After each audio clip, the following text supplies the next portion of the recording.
anak-anakku yang berbahagia, Assalamualaikum warahmatullahi wabarakatuh. Puasa yang diartikan sebagai menahan diri itu dikenal oleh agama-agama besar di dunia ini. Bahkan dikenal juga oleh masyarakat pada umumnya dari dahulu hingga sekarang abad ke-20 ini. Meskipun puasa yang mereka lakukan itu berbeda tata caranya dengan puasa kita yang beragama Islam. Agama Kristen, mereka mengenal yang namanya puasa. Mereka juga berpuasa. Misalnya yang saya tahu yaitu orang Kristen Koptik. Mereka berpuasa dengan menahan diri, dengan tidak makan hal-hal atau makanan yang bersumber dari hewan selama 60 hari. Kemudian agama Yahudi juga mengenal puasa. Mereka juga berpuasa. Pada zaman Nabi Musa dulu, mereka orang-orang Yahudi, Bani Israel, mereka berpuasa selama 40 hari. Tapi Yahudi yang sekarang, mereka hanya mengenal puasa itu hanya 1 hari, yaitu pada hari yang disebut Yom Kippur, hari yang mereka anggap sebagai hari perdamaian atau hari ketenangan. Kemudian orang Mesir kuno, mereka juga berpuasa atau menahan diri dengan untuk tidak makan gandum. Gandum adalah sumber utama kehidupan orang Mesir. Kemudian bahkan ada pula orang yang berpuasa dengan cara yang ekstrim, yaitu seperti orang-orang dahulu ada yang berpuasa dengan tidak menelan apapun melewati tenggorokan mereka. Bahkan ludah mereka sendiri pun tidak boleh mereka telan. Itu adalah contoh puasa yang ekstrim dan sangat susah untuk dilakukan. Dan ada juga yang beranggapan bahwasanya puasa itu tujuannya adalah untuk menyiksa diri supaya mereka menjadi pribadi yang lebih kuat.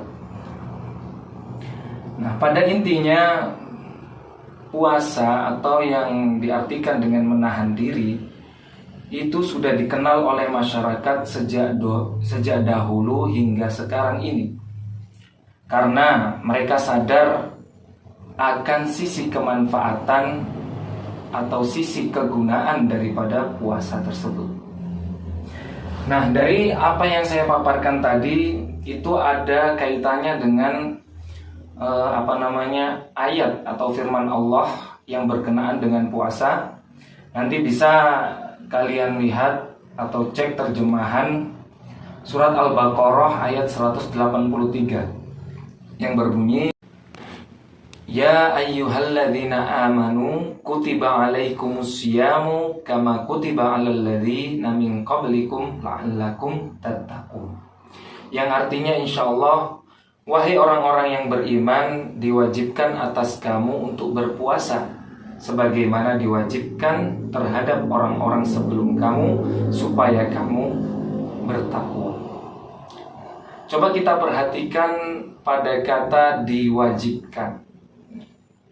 Allah ketika memerintahkan kepada kita untuk berpuasa tidak dengan kata aku mewajibkan terhadap kamu, atau juga tidak berkata aku menyuruhmu untuk berpuasa, ataupun juga tidak berkata berpuasalah kamu.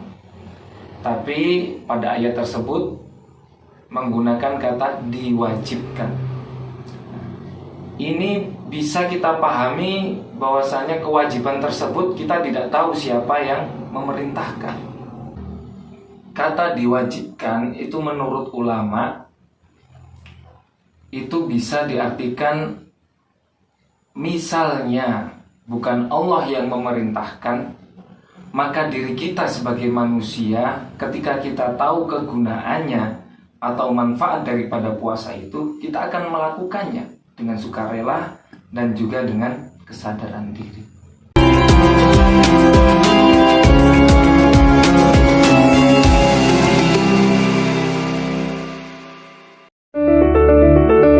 Selamat datang di MTS Muhammadiyah 1 Malang. MTS Muhammadiyah 1 Malang berasal dari PGAL, Pendidikan Guru Agama Lengkap, berdiri pada tahun 1954 yang berada di Jalan Bandung. Dan pada tahun 1978 berpindah lokasi ke Jalan Baiduri Sepah 27, Tlogomas, Malang.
Setelah saya paparkan beberapa contoh tata cara orang berpuasa dari agama lain ataupun orang-orang yang dahulu, sekarang kita masuk ke pembahasan tentang puasa kita sendiri, yaitu orang-orang yang beragama Islam. Nah, puasa dalam agama kita itu diartikan dengan menahan diri untuk tidak makan, minum, jima dari sebelum fajar sampai maghrib. Kemudian puasa pada agama kita itu alhamdulillah memiliki banyak kemudahan dan juga keringanan yang diberikan oleh Allah Subhanahu wa ta'ala. Coba kita perhatikan pada ayat faman kana minkum maridun aw ala safarin fa'iddatum min ayyamin ukhra. Yang artinya insyaallah, dan barang siapa yang sakit ataupun musafir, maka gantilah puasanya di hari yang lain. Puasa itu wajib bagi kita semuanya umat Islam. Tapi apabila kamu sedang sakit dan butuh asupan gizi, apabila tidak makan dan tidak minum akan membahayakan dirimu, maka silahkan Anda tidak berpuasa. Kemudian puasa itu wajib juga bagi kita semuanya. Namun apabila kamu keadaan sedang musafir atau bepergian jauh, maka silahkan untuk tidak berpuasa. Dengan catatan wajib bagi kita ketika meninggalkan puasa di bulan Ramadan, menggantinya di hari lain. Itu termasuk keringanan dan kemudahan dari Allah Subhanahu wa ta'ala kepada kita, umat Islam. Jadi puasa yang ada atau puasa yang diwajibkan terhadap kita ini sangat diberi kemudahan dan juga keringanan, sehingga kita tidak merasa terbebani, tidak merasa berat dalam menjalankan ibadah puasa. Kemudian dalam ibadah yang lain selain puasa, sholat, zakat, haji, kita juga diberikan kemudahan dan keringanan. Yang ingin saya sampaikan di sini adalah bahwasanya kita orang Islam ketika beribadah itu diberi banyak keringanan supaya kita tidak merasa dibebani dengan perintah-perintah Allah. Allah berfirman dalam surat Al-Baqarah yuridu bikumul yusra wala yuridu bikumul usra. Yang artinya Allah itu sesungguhnya menghendaki kemudahan dan tidak menghendaki kesulitan. Ayat ini menerangkan kepada kita bahwasanya kita dalam beragama, ketika menjalankan perintah-perintah Allah dan menjauhi larangan-larangannya, kita diberi kartu kemudahan supaya kita dapat menjalankannya dengan baik, kemudian dengan penuh keikhlasan dan tidak merasa dibebani dengan beban yang sangat berat. Itulah keindahan atau salah satu keindahan yang terdapat dalam agama kita, yaitu agama Islam. Nah, mungkin itu saja yang bisa saya sampaikan. Kurang lebihnya mohon maaf. Billahi taufiq wal hidayah, waridho wal inayah. Wassalamualaikum warahmatullahi wabarakatuh.